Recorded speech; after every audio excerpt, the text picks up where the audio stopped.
Some people book spa treatments for a relaxing holiday. Me? Well, I choose to ride 400 plus kilometres through southern France in 40-degree heat. For fun!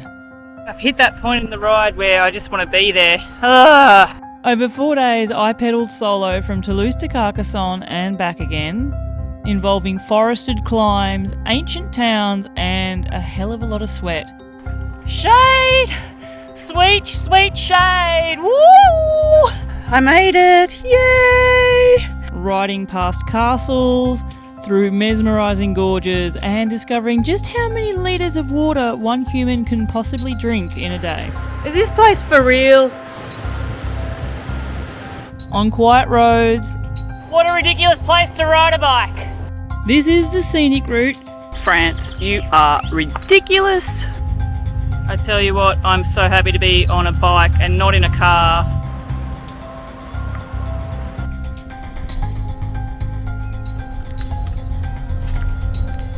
That sickening feeling when you realise the route you've been blindly following on your GPS is not the one you're meant to be following and you're way off course. Welcome to the ride and join me for part 1 of this adventure. Often an adventure, but no adventure in France can begin without a stop at the boulangerie. Purchase has been made. Leaving those mountains behind for some different ones. Platform C.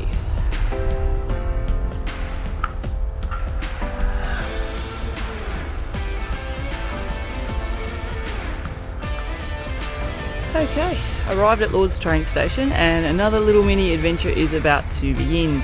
Last year I took a train, a very cheap ticket to Toulouse from here and did a circuit around Carcassonne and looped all the way back to Toulouse over 4 days, and this year I'm changing it up. I'm on my own, I'm actually staying at hotels and I'm going in the other direction, so it's going to be a fun time. It's meant to be really hot. I think we'll get temperatures in the high 30s, so it'll be interesting to see how I go. But the bike is loaded up and a couple of panniers on, some food, just done a bakery stop. So I've got a nice chocolatine in there and yeah, just waiting for the train. I'm on an intercity train today, or Intercity as they pronounce it in France, which has meant that I have to reserve a bike place. So it's an extra €5 to put the bike on, but I also know that it's reserved for me, and that means that I can rest easy to know that. The great thing about Lord's train station, which is where I'm leaving from, is I don't need to think about staircases and hauling a bike and panniers downstairs. So I have my fingers crossed that I won't have an issue in Toulouse. Arrived at the train station in Toulouse, so we'll have the fun of managing the platforms. This is Jean-Luc, who I sat next to.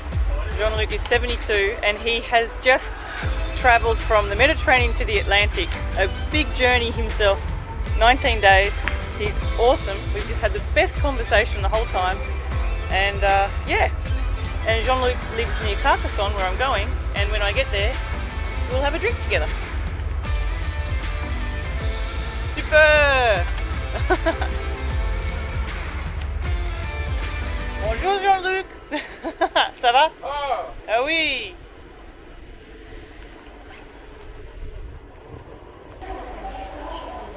I can't believe my luck. There's a lift. There's a lift! Woo-hoo!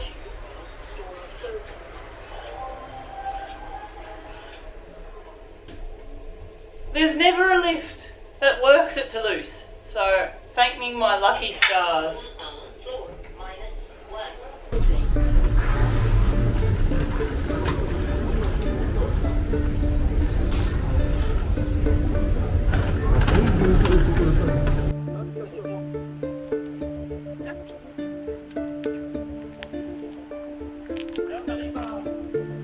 About 5 kilometres out of Toulouse, and I always feel this is the part where you feel you've sort of left a bit of the city behind.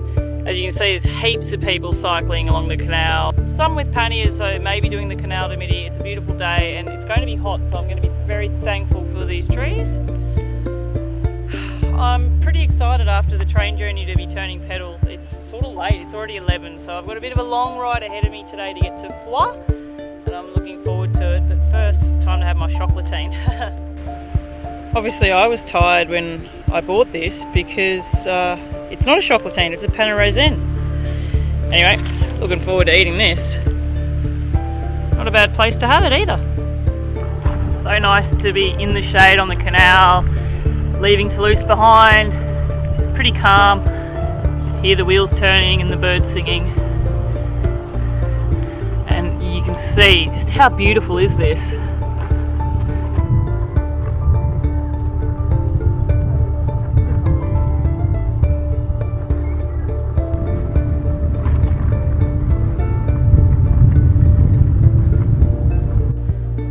About 28 kilometres ridden, and it's now the time to leave the canal behind. It's the direction I've been travelling in. It's been super beautiful, super shady, and now heading this way. Goodbye canal, goodbye lock houses, goodbye cycle tours maybe, and onwards to Ariège Adventures direction Foix. Well, I've just had some very tough climbs and now I'm enjoying the view. The whole Pyrenees mountain chain in front of me. I'm not sure if it'll come out on camera, but there's snow on the peaks and fields in various states. There's baby sunflowers just ahead of me. Vending machines of France. First, the baguette. €1 for a baguette tradition. Vending machine number 2 is pizza. Still yet to try a pizza from a pizza vending machine. It's heated up in 3 minutes. Ooh. Yeah. Goat's cheese, 4 cheeses, Royale, Jambon, Ariégeoise, Savoyard. Wow, some pretty cool different types. Yeah, if you're a hungry traveller, pizza and baguette vending machines.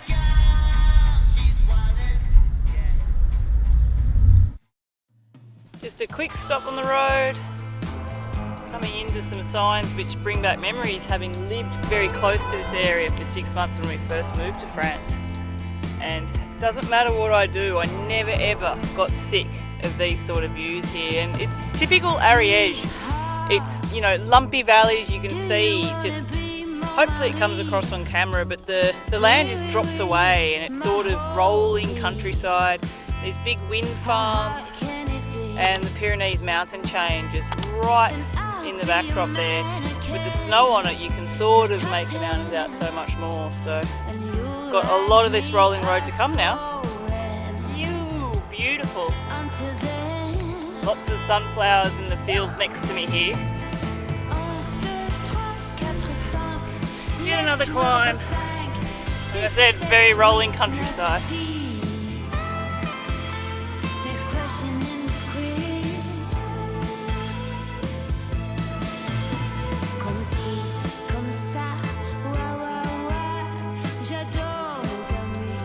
Up to my favourite old section of road. The amount of times I rode here when we lived in this section of the Ariège, and I remember the first time I came across this avenue of plane trees, or you could call them sycamore trees. I was just wow, and just so beautiful. In the field here, it's just all coming up with baby sunflowers. So hopefully in 4 or 5 weeks these will all be flowering. See the peak of the Pyrenees there. Wildflowers. Moto tour is having fun. I'm having fun too. It's a hot day, and I'm probably, I don't know, maybe almost halfway through. So it'll be nice when I get to Foix. From here it's pretty familiar. I go into Mézère, then Pamiers, and then Foix. So not too far, and all familiar roads now, and there's something mentally about riding on places you've been before. I don't know if you feel like that, but I certainly do. Anyway, it's an absolutely mega place to ride, just stunning. So the D16 near Gibel, beautiful. Look at that blue sky.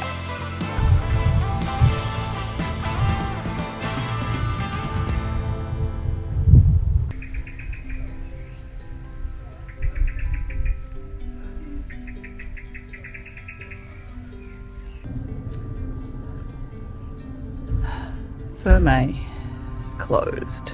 Bugger.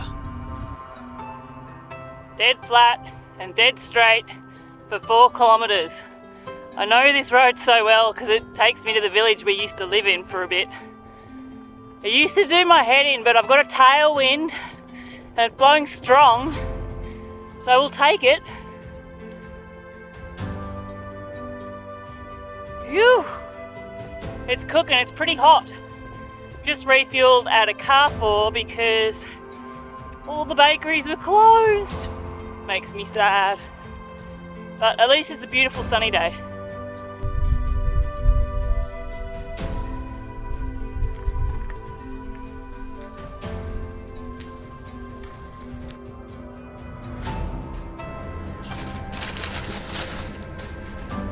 Oh, first eclair or cafe and Orangina of the trip in this super boulangerie, which is like an oasis. It's open 6:30 or 8:30 to 6:30 every day, even Sundays, in a place where nothing's ever open, so this is really good.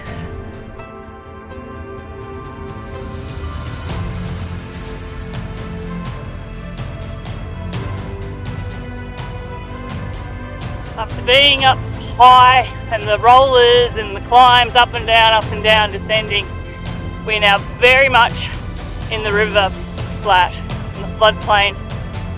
It's pretty cool. The light's awesome. The glow of the barley crop there, blue sky, and you can make it out, I'm not sure, but the Pyrenees mountains are looking magic. I think I've been commuted on a private chemin. Hopefully I'll be able to connect through. There was a lady came the other way and she didn't seem to sort of shoo me away. This is not the normal way that I'm used to. A bit rusty. Anyway, it's quiet. The other road was very busy, so I'm thankful for that.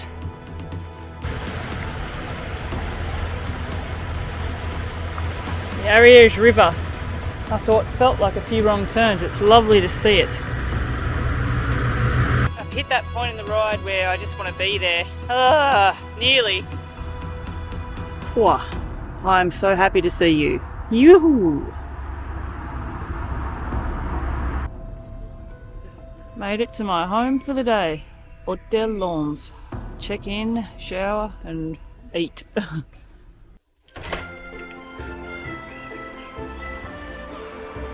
Not sure I've ever had a hotel bedroom with a view straight out onto the river. That's pretty cool. There's a couple of ducks just kicking back there, the flags from the Ariège region. It's just amazing, and straight ahead is the road that I descended down to get into Foix. But yeah, it's pretty cool. Very happy. The trade-off is I have a toilet in a cupboard, but anyway, that'll have to do. At least I have a toilet. Showered and feel human once again, and now doing what I love doing the most when I'm in Foix, and that is walking the lovely tiny streets in the city. Town. It's definitely a town. So beautiful. So that's the hotel there, Hotel Lons. Seems pretty good. I would recommend it so far. But I mean, how many streets can boast a castle view like that? It's absolutely phenomenal. Chateau de Foix. Foix. Just after sunrise. The streets are empty, the shutters are still drawn, and the only sound is my cleats echoing off centuries of cobblestones. But this town hasn't always been so peaceful. Perched above me is the Chateau de Foix, which was once a stronghold of the Counts of Foix and a key player in the Cathar resistance during the Middle Ages and wars of religion. But this morning it's just me, the quiet cobblestone streets, and a growing need for coffee. Let's keep on moving. Early morning in Foix, not much is happening. First light hitting the chateau. Ariège River looks beautiful. See, the road where I came down was just where that netting is on the mountainside yesterday. and I'll be heading in that direction on this road out of town here to the next stop today, which will be Quillan. Early mornings is always a great time to get out and about. There's my hotel there, and I can actually see my room. It's the room on the second window on the right, just above the terrace where the blinders are. A beautiful, beautiful place, and great soundproofing as well. One of the things I love is being an early bird, because not many people are, so everyone's stuck in bed asleep and you sort of have the streets to yourself. There's no one around. You can sort of get and see a bit without people in there. If you're a photographer, it's a great time to be out because you don't have people in your photos. So a bit of a slower start than I would have liked today because it's a public holiday. I joke with Stephen all the time that I'm cursed because I always plan to do things and there's a public holiday which sort of stuffs things up a little bit. It's not too bad, it's just everything was closed and what is open isn't open until like 9 in the morning, so I've had to wait. But I've stocked up on food because I'm not expecting, or I have to expect, that things might not be open today, and that would be a disaster. So heading back to the hotel, get changed, get everything on the bike and head on. Yay! So the great thing is the hotel has this awesome bike storage. It was full. I've obviously a little later to start than usual, but a lot of hanging spaces, a couple of bikes still here, taps, there's lube. People obviously are storing their bike cases if they're staying longer. There's a pump as well, and it's all locked, which is fantastic. So can definitely recommend Hotel Les Lons in Foix.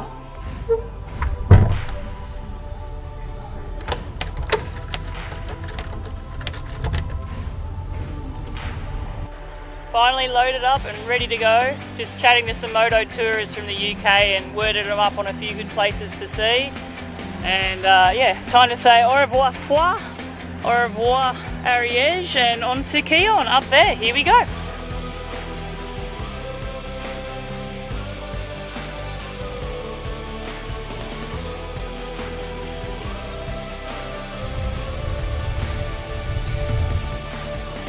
So 7 or so kilometres out of Foix so far. It's gently climbing, sort of between 1% and 5% throughout, in a lovely forest. A lot of it's actually been in the shade, which is lovely. And yeah, a very quiet road. I've actually seen more bikes than cars. And unlike yesterday's end of the ride, which was in the river valley, you really feel like you are properly sort of in the mountain range now. We're only in the foothills and climbing so gently, but it's still so beautiful.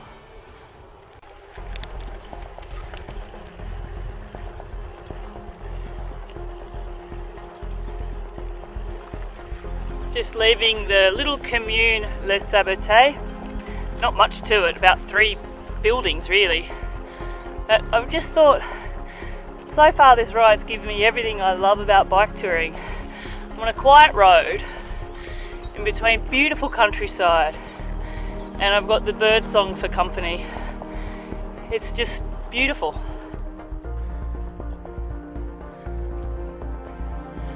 So for those playing along at home, this is the D1 and it connects Foix to Lavelanet, and because there is a main road, like a big car road that also does that, it's pretty much devoid of traffic, which is fantastic. And look at this. So you can sort of also get an insight into the industry here. There's some forestry plantations, but mainly it's just countryside, small farms, and another bike traveller. Bonjour!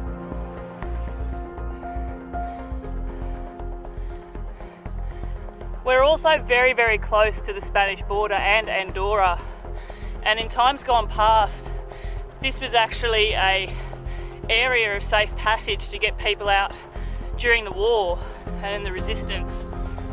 So there's quite a lot of recent interesting history in this part of the Ariège if you want to dig into, aside from all the Qatar castle history as well, and the Qatar Crusades and the wars of religion which went on in this area, oh gosh, many centuries ago. That there straight ahead, I think is one of the most perfect trees. Beautiful shape, just perfect, all on its own, lovely long grass. I'm not sure whether the camera will pick it up, but it is definitely wildflower season, and this field, this meadow in front of me is filled with buttercups, which is lovely. And I hope you can hear the bird song as well.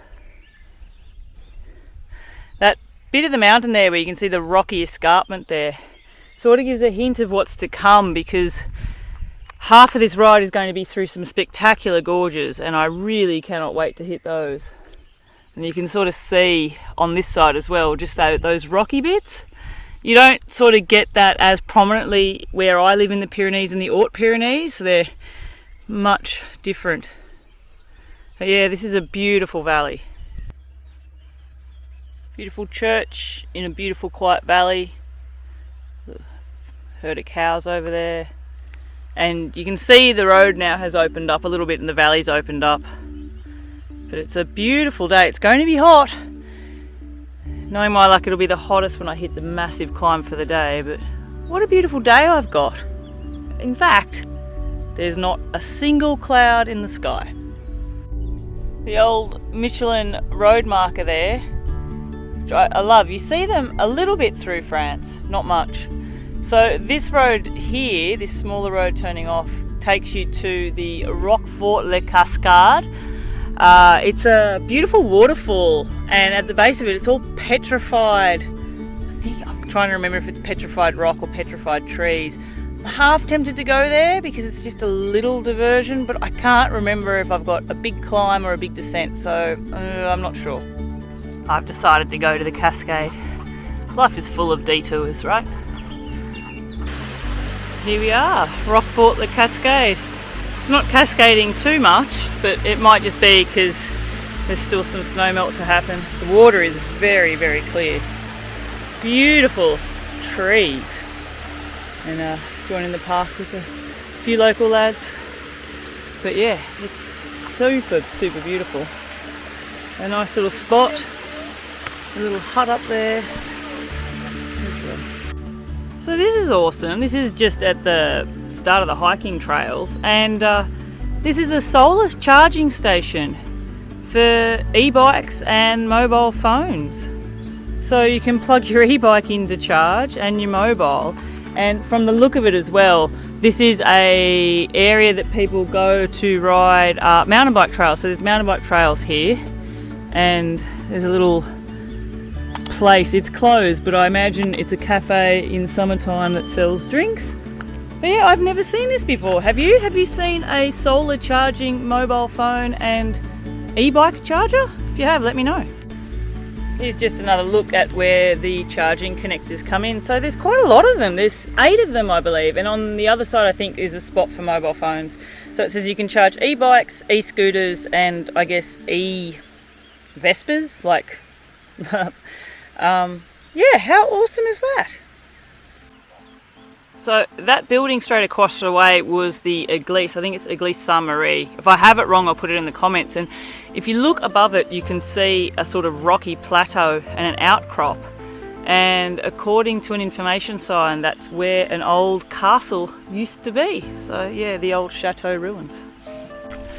And now back onto the road. Great little detour.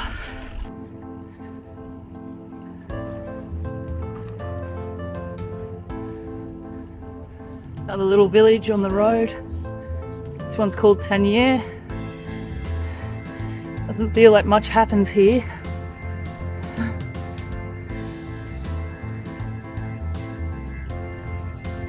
And this has to be the best part of cycle sharing. Being able to just stop and take in an incredible view like this. I've often been heading in the other direction and known that this has existed but haven't had a great place to stop to take it in. But you can see again that sort of big rocky escarpment and steep sort of plunging valley down there, which is absolutely mega. Again, still not a cloud in the sky. And yeah, What a place to ride a bike. I'm on a little bit of a climb at the moment, but I've only got 500 metres to go. It's been about 3 kilometres long. And I'm fairly sure that at the end of this climb, I've got a nice descent to prep me for the very steep cold to come. Anyway, what a day.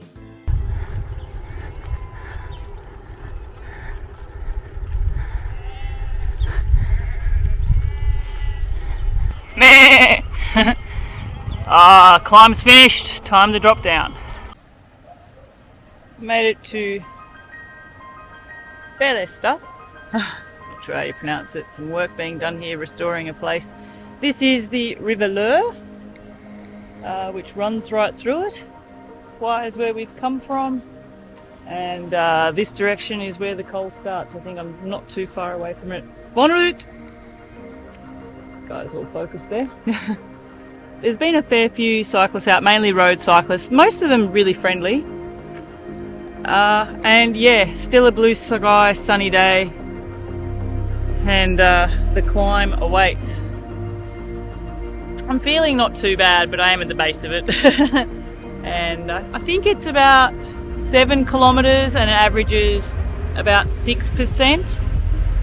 So a few twisty turnies to come, a few steep sections in that as well, and then after the climb it should plateau before I drop all the way through 2 amazing gorges into Quillan. So the best part of the day is still ahead of me, but let's get this climb sorted. There we go, blink and you'd nearly miss it. So this is kilometre 0. This kilometre averages 6.3%. I have 7 kilometres and 403 metres of climbing on the, you can't see it because of the branch, but it is the Col de Quademore. And at the very top is 898 metres. Average gradient 5.7, maximum gradient for a whole kilometre is 7.8. There are some cheeky double digits gradients in between that, but the road is pointing uphill. I think I'm okay, let's see how I go. I've not moved a minute, and this beautiful old man came out of a house over there, crossed the road, took a pair of cutters to that cherry tree, and then picked me a wild bunch. Maybe he knows more than I do, but I got cherries for the climb. Awesome. 4.8 k's to go. Feeling it. Bit of shade, bit of sun. Had to hit the 3rd kilometre. I've done 2.8, I think. So that one average is 6.1. Getting up there. Been a lot of cars giving me cheers. It's I'm very, very hot. Sweat pouring off me, but so enjoying a little bit of shade at the kilometre marker sign. I must admit that's why I stopped. Anyone who finds themselves doing this climb, I can tell you that after that kilometre marker and the 3 kilometre to go, the 3rd kilometre marker, there's a really nice flat bit. We love flat bits. Just past the sign for the 5th kilometre, and it was so beautiful. It said the average gradient of like 1.1%. These flat bits you pay for with extra steep bits.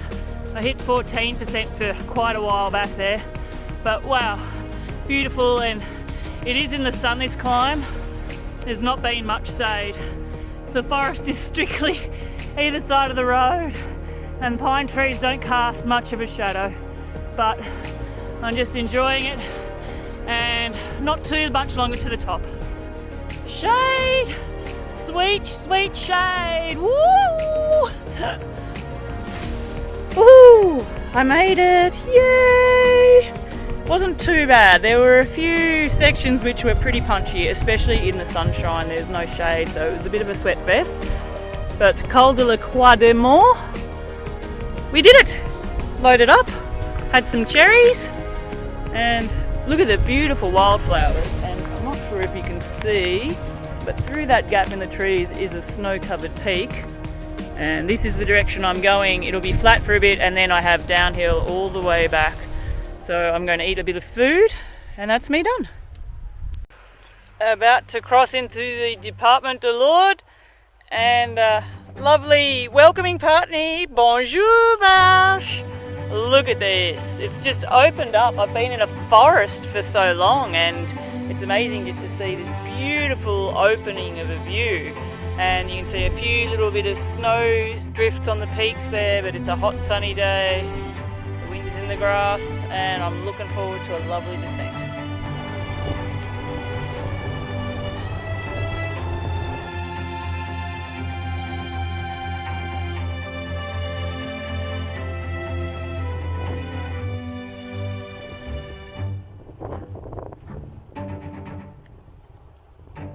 Definitely on the plateau.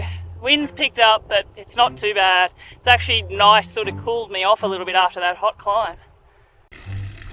Made it to the lovely water fountain in the little village of Espézelles. And I need to have lunch, and there's table and chairs here in the shade. I can refuel bottles. This is absolutely perfect. This fountain is from 1874, and little street library. Yeah, absolutely fantastic.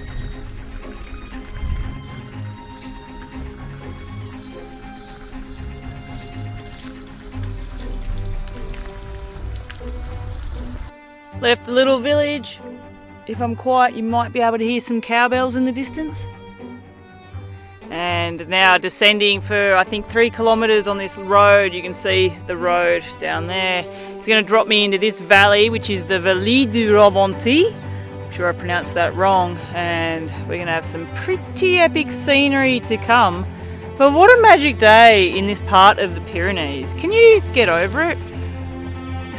I just had the most beautiful time chatting with this lovely lady who's from the village there at Espézelles. Her name is Marie-Lucie. And she was telling me she's always wanted to travel, but she also just really likes the tranquility and calmness of village life here. She was surprised I was riding on my own, and she wished me bon courage. And yeah, she's just a beautiful lady. So anyway, bon courage indeed. There's a car coming up, so I'll stop filming and get riding.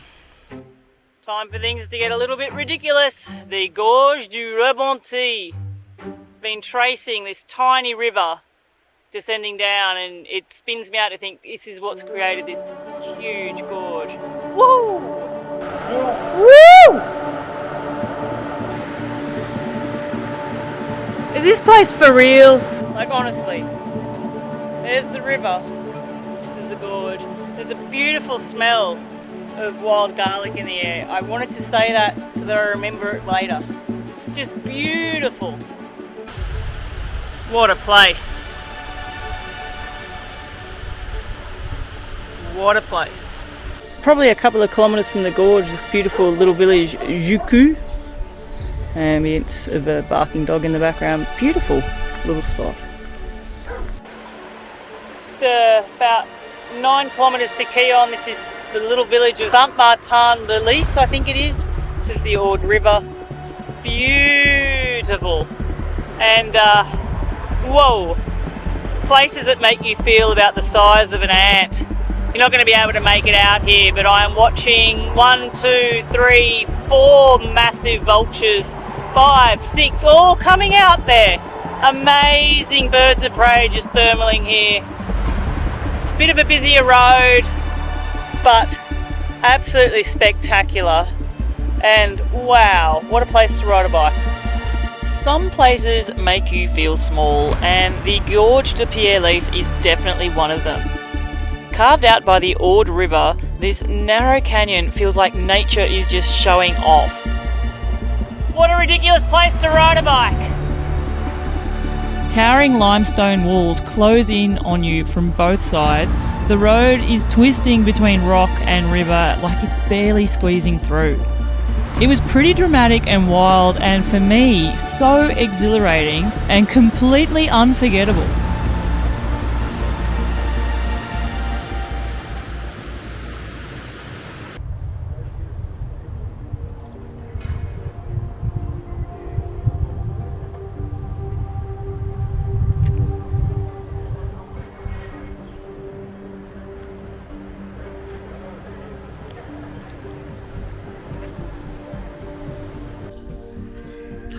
Arrived at the hotel, showered, feel human, and doing one of my favourite things, which is walking the streets. It's 6:30 p.m, so on a public holiday everyone is now at home in the evening, and Quillan like many cool villages in France, have these lovely maisons de villes, beautiful garden, sort of see everything, people hanging their clothes. But yeah, it's a lovely place so far. Very happy to be staying here tonight. So I'm discovering new things about Quillan all the time. I already knew that the mountain scenery around it was out of this world, but I didn't know that there was a chateau, or the ruins of a chateau, at the very top of the village. Now, it's not a surprise that it's at the highest point in the village, because that's where it was the easiest place to defend from. But yeah, there's just this old chateau ramp, like the ruins, very much a ruin, but you can still walk inside it and imagine what life was like. Something I always love about these places are, and of course I can't see any just as I'm talking about it now, but the slits for arrows to be fired from. In fact, that's probably, yeah, wow. And you can just imagine what it was like. I'm not sure if I can walk down here. I think I can. Try not to fall in my beautiful hiking Birkenstocks. Let's take you on a little wander. Oh, those legs are feeling the kilometres of today. Let's see how they go tomorrow. But yeah, wow, that's pretty cool. And back down to the ville, and look at that view. There's the beautiful Orge river there, and look at these high mountains all around. People on the terrace enjoying an afternoon drink. And yeah, what a beautiful spot. Absolutely gorgeous. Quillan's a place, having visited it, I think I could settle in a place like Quillan. On the outside of the chateau ruins, old entrance, and this is what I'm talking about. The arrow slit holes. Imagine someone being on the other side, an archer, shooting arrows out, defending the castle. Wow. And that's where I'm leaving it for part 1 of my cycle tour here. Stick around for part 2, where, can you believe it, the weather continues to just get ever hotter. Oh, just trying to get it done. 10 k's to go and I'm broken! And the scenery levels up, making me feel even tinier and more insignificant as I make my way through the Gorges de Pierre onto Carcassonne. And then I deal with a route planning misadventure. And you're way off course. Oh my gosh. Where I wonder, am I ever actually going to make it back to Toulouse in one piece? No idea when I top out on this. Hopefully soon. If you've enjoyed this video, please make sure to like it, leave a comment and subscribe to our channel. I plan to upload more of these style of videos throughout the year. And be sure to check out some of the previous videos and playlists which showcase some of our tours from the past.